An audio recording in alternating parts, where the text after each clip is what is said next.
कि आपको पता है जिसे हम फादर ऑफ इन्वेंशन मानते आए हैं मींस थॉमस एडिसन, वो कोई ग्रेट साइंटिस्ट नहीं बल्कि एक चोर माने जाते हैं। यस, आप सही सुन रहे हैं, एक ऐसा चोर जिन्होंने दूसरे का इन्वेंशंस को चुरा कर अपने बताकर बेचा। और आप ये बात तो अच्छे से जानते ही होंगे कि उन्होंने करियर में सिर्फ इन्वेंशन ही चुराया बल्कि दूसरे के मूवीज तक चुरा कर वो माला माल बने। और तो और बचपन से ही हम उन्हें लाइट बल्ब इन्वेंशन का करता ठहरता मानते आए हुए हैं। असल में वो इन्वेंशन उनका था ही नहीं।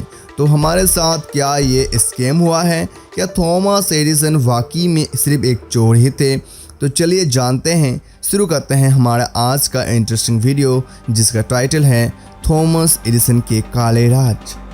11 फरवरी 1847 नॉर्थ इटालियन के मिलन शहर में जन्म हुआ एक ऐसे बच्चे का जिसे आगे जाके पूरी दुनिया फादर ऑफ इन्वेंशन के नाम से जानने वाले थे।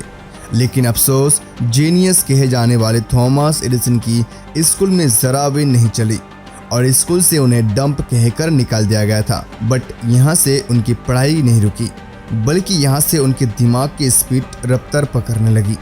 उनमें किताबों की चाह निर्माण होने लगी।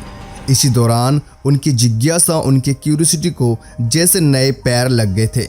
वो हजारों सवाल पूछते और उनके जवाबों को जानने के लिए सैकड़ों किताबें पढ़ते। लेकिन दुख की बात तो यह है कि उन्होंने 14 साल उम्र में ही इसका स्कारलेट फीवर की वजह से वो एक कान से डफ हो गए थे और उसी के साथ ही उनका दूसरा कान भी 80% काम करना बंद कर दिया था।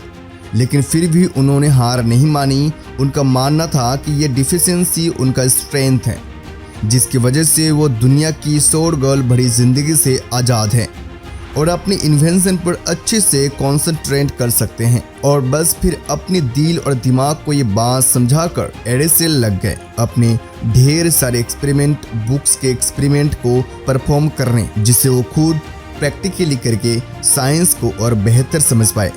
पर यहाँ पर फिर से एक प्रॉब्लम आ गई। उनका विज्ञान को सीखने का एक नया जरिया उनके लिए उनकी कला से ज़्यादा अपना सा बन चुका था। ऐसा नशा कि अब उन्होंने शुरू तो कर दिया था दूसरे की एक्सपेरिमेंट में हल्का फुल्का बदलाव करके उस एक्सपेरिमेंट को सो कॉल्ड इन्वेंटर बन जाना। क्रूएल राइट, आई नो, लेकिन उन्हें इस आदत की प्रदर्शन का अब उनका करियर में भी देख सकते हैं। इसकी शुरुआत हुई थी 1877 में उनके पहले इन्वेंशन से, मतलब फोनोग्राफ से, जो उनका खुद का था ही नहीं। दरअसल फोनोग्राफ एक अलग मॉडल फोनोटोग्राफ को फर्स्ट इन्वेंट किया था फ्रेंच प्रिंटर और बुक सेलर एडवर्ड आइकॉन्सकॉट डी मर्तेविले एंड उन्हें इसके लिए साल 1857 में फ्रेंच पेटेंट मिल गए थे। पर फ्रेंच से दुनिया को सिर्फ फोनोग्राफ नहीं दिया, आज हम फ्रेंच को ही अनोखी चीज़ के लिए जानते हैं। 1857 में यानी कि फोनोग्राफ के इन्वेंशन के 40 साल बाद फ्रांस के एक डर्नोकोलिस्ट ने दुनिया को एक शॉक भी दिया था, क्योंकि उसने एरिस्टोटल के ज़माने से चले हेयर लॉस के कॉस्ट को ढूंढ निकाला था, जो था माइक्रोब्स, जिसे बचाने के लिए इन भाई साहब ने कंघी को उबालने तक की सलाह दे दी थी। एडवर्टाइजमेंट। तो अब आते हैं फ्रांस के उस इन्वेंशन से जिसे कहा जाता है फोनोटोग्राफ। बेसिकली ये एक ऐसा इंस्ट्रूमेंट था जो साउंड वेव्स को एक पेपर में रिकॉर्ड करता था। इसका वर्किंग सेटअप एकदम बेसिक था। फोनोटोग्राफ में एक वाइब्रेटिंग मेम्ब्रेन था जो अटैच होता था एक हॉर्न से। हॉर्न पे अटैच था एक मेम्ब्रेन जो बेसिकली हमारे ईयर ड्रम्स की तरह वर्क करता था और उस मेम्ब्रेन को कनेक्टेड था एक स्टाइलस यानी कि एक पेन शेप इंस्ट्रूमेंट से। सो जैसे ही ये रोलर घूमता उसकी वजह से हॉर्न की ईयर ड्रम्स पे वाइब्रेट आते और इन वाइब्रेशन को ही स्टाइलस रिकॉर्ड करके उन साउंड वेव्स को एक पेपर में क्रिप्टिकली रिप्रेजेंट करते। अब इनके इन्वेंशन में प्रॉब्लम ये था कि सिर्फ साउंड वेव्स का ग्राफिक रिकॉर्ड मिल रहा था।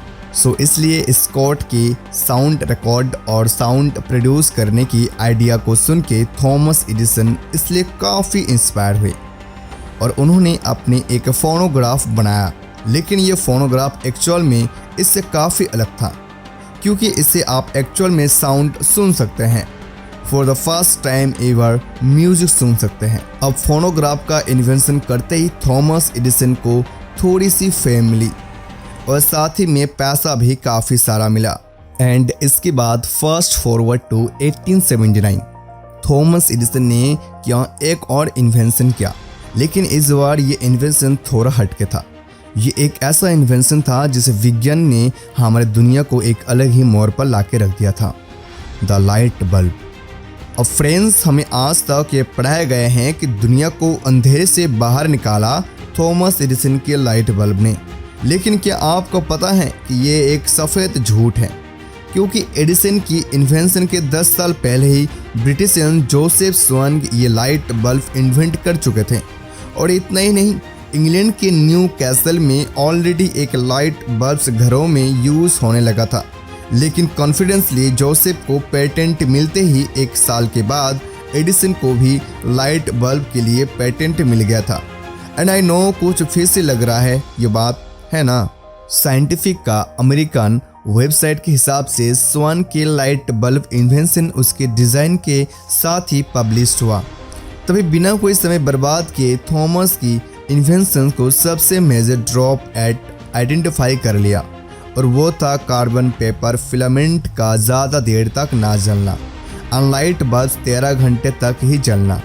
अब इस समस्या का समाधान ढूंढने उन्हें बल्ब में एक और थीन इलेक्ट्रिकल रेसिस्टेंट फिलामेंट यूज़ करना पड़ेगा।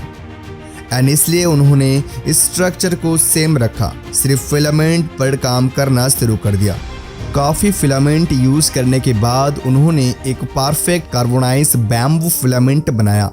एंड ये आते ही थॉमस एडिसन का लाइट बल्ब अब 1200 घंटे तक जल सकते थे।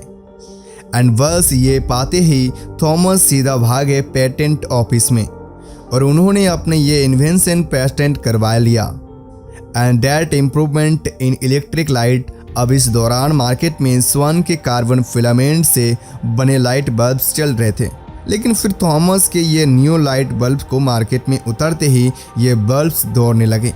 तब सब थॉमस के बल्ब्स खरीदने लगे और अपने घरों की रोशन करने लगे। एंड इसी वजह से थॉमस ने इतने कम टाइम में इतनी फेमस हो गए थे। लोग जानते ही नहीं थे कि स्वान नाम का कोई बंदा पहले लाइट बल्ब को इन्वेंट कर चुका था। एंड इसलिए हो सकता है कि लोग थॉमस को as the only inventor of light bulb perceive करते हैं, लेकिन Swan on the other hand, जैसे ही उन्हें इस बात का पता चला कि थॉमस के लाइट बल्ब का डिज़ाइन सब उनके बल्ब जैसा ही है और सिर्फ फिलामेंट का चेंज है, लेकिन इसके बावजूद थॉमस को पेटेंट मिला है और वे इस बात से बिल्कुल सहमत नहीं थे। अपने इन्वेंशन से थॉमस एडिसन को पैसे कमाते हुए देख के जोसेफ स्वान उन पर पेटेंट इन्फ्रिंजमेंट का केस फाइल कर दिया, जिसके कारण थॉमस को उनका पेटेंट रिटर्न भी करना पड़ा। सो इसके बाद धीरे धीरे समय के साथ ही थॉमस एडिसन की ये आदत भी दिन ब दिन बढ़ती गई। पर कुछ समय के बाद थॉमस पर एक और आरोप लगा, और इस बार ये आरोप था पिक्चर चुराने का, जिसके पिक्चर का नाम था ए ट्रिप टू द मून। और जब उन्होंने देखा कि ये मूवीज इतनी पॉपुलर हो रही हैं, उन्होंने तुरंत ही थिएटर ओनर से उसकी एक कॉपी मांग ली, और कॉपी मिलते ही उन्होंने इस पर एक brand new technology short films की डेमो बनाई एंड उनकी ये कॉपी बताई, और उनके ये मूवीज रातों रात बिक भी गई। उन्होंने काफ़ी अच्छे फ़ायदा मिले। अब किसी और की बनी मूवीज़ कहीं और जाके बेचना सही है या गलत, ये आप डिसाइड करो। लेकिन never the less this made Thomas Edison very rich and famous. Thomas Edison और भी इन्वेंशन करके काफ़ी अमीर बन गए थे। ऐसे इन्वेंशन करते करते 18 अक्टूबर 1931 में डायबिटीज़ के कॉम्प्लिकेशंस के कारण उनकी डेथ हो गई। अब फ्रेंड्स, थॉमस एडिसन के नाम पर आज के तारीख पर 1093 पेटेंट्स रजिस्टर्ड हैं। इनमें ऐसा कई सारे इन्वेंशन शामिल है, जैसे इलेक्ट्रोग्राफिक वोट रिकॉर्डर, फेनोमेटिक, स्टेंसिल पेन, मैग्नेटिक और स्पेक्टर, द स्प्रिट फोन, और बाकी की लिस्ट आपके सामने है। लेकिन जैसे ही मैंने आपको इंटरव्यू में बताया था कि इन्वेंशन के अलावा इनके लाइफ काफ़ी ज़्यादा कंट्रोवर्शियल थी। कई लोगों का ऐसा मानना है कि उन्होंने अपने कई सारे इन्वेंशंस दूसरे इन्वेंटर से चुराया है, और मैंने आपको कुछ उनके कंट्रोवर्शियल इन्वेंशन पीछे की कहानी बता दिया। तो अब बारी है आपकी मुझे बताने की कि आपके हिसाब से थॉमस एडिसन ने फोनोग्राफ और लाइट बल्ब के कॉन्सेप्ट चुराया था कि दूसरे इन्वेंटर से इंस्पिरेशन लेके बनाया था। वीडियो पसंद आए तो एक लाइक ज़रूर करना और चैनल को सब्सक्राइब कर देना। वीडियो देखने के लिए आपको तहे दिल से धन्यवाद।